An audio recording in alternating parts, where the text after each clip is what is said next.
Another day in Britain, another day of rain. And Britain stands at a crossroads. There is growing disillusionment with the Labour Party and the premiership of Keir Starmer. The calls for change in leadership are growing louder by the day, and new political forces are emerging. The Reform Party looked like it was going to seize a landslide victory, but with all the Tory defections, it is weakening its appeal. And now there is a new challenger on the block. Rupert Lowe has set up the Restore Party, and the question is no longer just about frustration in the UK, but it's whether Britain can recapture any of its former significance in a world that itself is being reshaped day by day. In this moment of great flux, we have to ask ourselves, can a nation like Britain that once dominated global affairs really restore its place, or are we watching the final chapter of a post-war dream? If you're new to this channel, I hope you enjoy and feel free to engage by commenting, liking, and most importantly, subscribing. Now, I recently read two books, both by Peter Zeihan. He is a geopolitical strategist, and I have to be honest, they left me somewhat concerned about the future. But they were a nice break from worrying about the future of AI and all the horrible revelations from the Epstein files. In his two books, Disunited Nations, The Scramble for Power in an Ungoverned World, and The End of the World is Just the Beginning, Mapping the Collapse of Globalization, yes, they painted a fairly bleak picture, based on the future of a world in which America no longer provided security for trade globally, something which perhaps we've taken for granted. He wrote these books a few years ago, before everything that's happened recently with Venezuela, Greenland, and Iran. It really feels like all of his predictions and forecasts are really coming to be. Since the end of World War II, the global order has been anchored by a delicate balance: American economic leadership, multinational alliances, and a vast web of global trade. Peter Zeihan argues that the post-war world, so long treated as stable and permanent, is now dissolving, and it really feels as if this scramble has begun with Venezuela, with Greenland, and now we're so close to a war with Iran. The world we live in today, from the technology we rely on to the food we eat, is all built on an invisible architecture of global cooperation. A laptop, a phone, it isn't made in one country. It's assembled from materials, with labor and the supply chains being spread across dozens of nations. Your breakfast itself this morning may have come with ingredients from all over the world. If the order collapses, the very fabric of modern day life changes. How many things do we enjoy on a day-to-day basis that could so easily be impacted if supply chains were affected? And Britain, once a keystone of empire and of global trade, now has to confront the possibility that this era of globalization was a historical exception and not the rule. And now, with America acting with impunity, we have to admit we are vulnerable and we are dependent. Zeihan paints a picture shaped by the dissolution of this post-war stability. As the American security umbrella phrase, global supply chains can falter, and that's when old alliances will crack. Power begins to return to geography and demographics, not just politics. And if you think about the state of the world, it feels like America is acting on behalf of its own empire, and Britain has to decide whether it wants to follow. And with the world being dominated by giants like America and China and Russia, where does Britain really fit? Keir Starmer's recent visit to China was a stark reminder of our diminishing weight on the global stage. China does not see Britain as an equal player. It sees Britain as peripheral. And let's face it, we are now a middle nation. All the advantages that we exploited in our age of empire have eroded, and in many ways, being the first mover has meant that we have stagnated, and we are not the Britain that once claimed to be so great. So when we talk about restoring Britain, we have to confront reality that restoration is not simply a domestic matter. Britain is shaped by forces far beyond Westminster, and everybody knows it. But the truth is, this isn't just a British phenomenon. All across Europe, we are watching a strategic shift that would have been unimaginable a generation ago. Germany, a country whose military posture has been restrained for decades, and I'm sure you'll know why, is now openly talking about building the strongest conventional army in Europe. This is not a small and insignificant change. That is a signal that the old assumptions are gone, that Europe can no longer outsource its security indefinitely to the United States, particularly after what we heard from Marco Rubio at the Munich Security Conference. Europe has to step up. At the same time, Poland, sitting on NATO's eastern flank, has begun raising questions of nuclear deterrence. Not because it wants conflict, but because it feels exposed and understands that if you can't defend it in this world, you can't keep it. This is what insecurity looks like in real time. When countries start talking seriously about rearmament, about deterrence, and about escalation controls, it tells you something deeper. The post-war security architecture is no longer taken for granted. Just look at the panic now over the Chagos Islands, and it forces us to ask the uncomfortable question, is the UK preparing for defence, or are we slowly normalising a future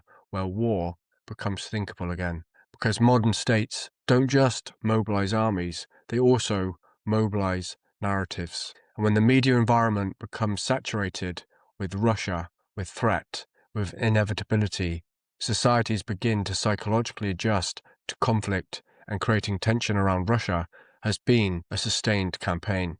The incentives are changing, the game for resources are stepping up, and Europe is rearming, not out of romance but out of fear, and out of recognition that the world is becoming harder and more competitive, and out of the knowledge that America is changing the terms and conditions of friendship. Is Europe able to compete for resources in tech or war with the American empire, with China, or with Russia? The answer right now is emphatically no. In the UK, we live in a country where the energy costs are among the highest anywhere in the world, something itself that was directly impacted by the Ukraine and Russia conflict. The cost of everything is rising: housing, food, basic stability. And we have to ask, have our political elites been serving the British people all along? The Tories, the Labour Party, do they actually have the capacity or the will to turn the ship around, or dare I say, stop it from sinking? And this is why so many people have had enough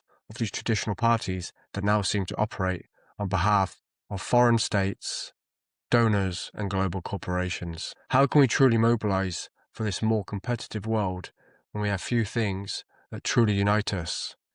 As Zaham puts it about being disunited nations, this often feels like a disunited kingdom, and truthfully, it is our relative abundance and prosperity that holds it all together. If that falters, even just for a short period, things could get messy.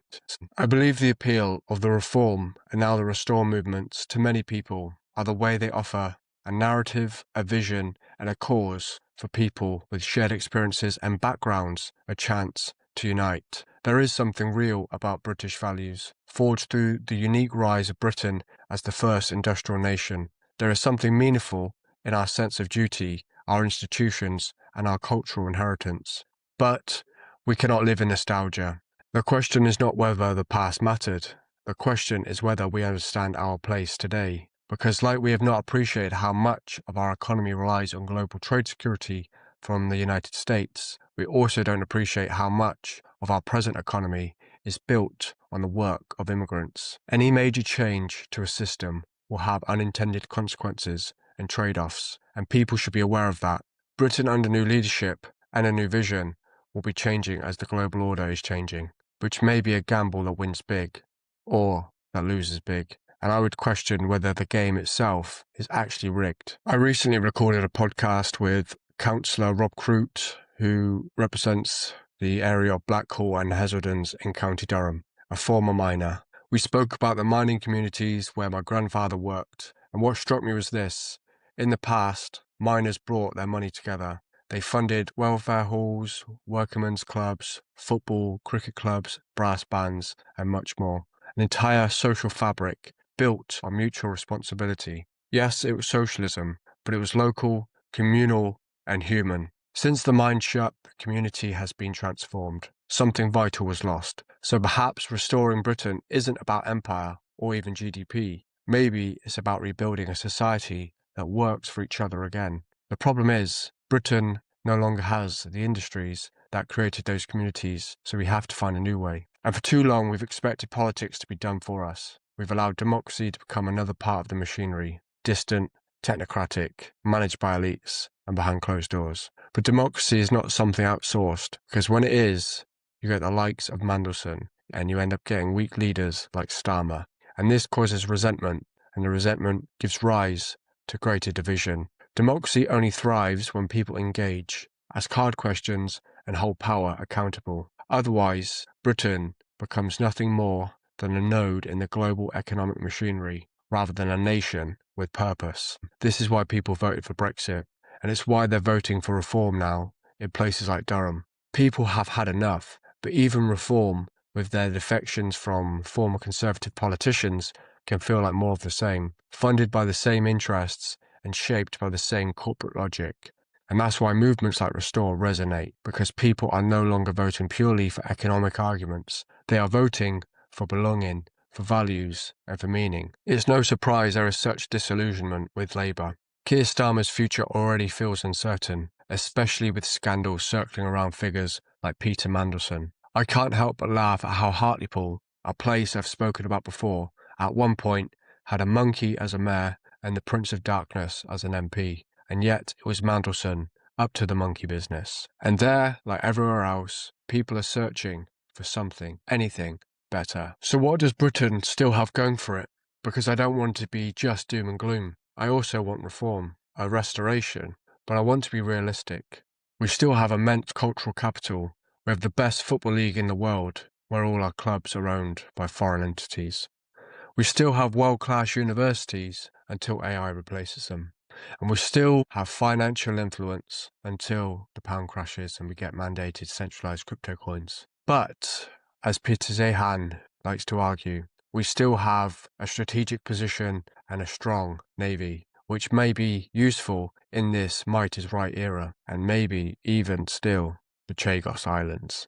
Britain is not finished, but we can't take any of our hard-fought rights for granted, because the privileged lives that we live with the NHS came off the back of real struggle of hard-working British people who suffered to create a fairer Britain that we perhaps take for granted, and we have to fight if we don't want to lose the NHS in this restoration. But restoration cannot mean pretending it's 1850 or even 1950 again. It has to mean reinvention for the new world, for the new rules of engagement, and we have to find a new vision that is compelling for the people that call this place home. In the end, restoring Britain is not a matter of turning back the clock. It's a test of how we define our place in a world no longer ruled by old certainties. It's about whether we can weave together the best of our inheritance, our innovation, fairness, community, and sense of duty into a future where Britain is not just restored in name, but reinvigorated in purpose. If you enjoyed this analysis, then please like and subscribe, and feel free to leave a comment with any of your thoughts, and I'll see you in the next one.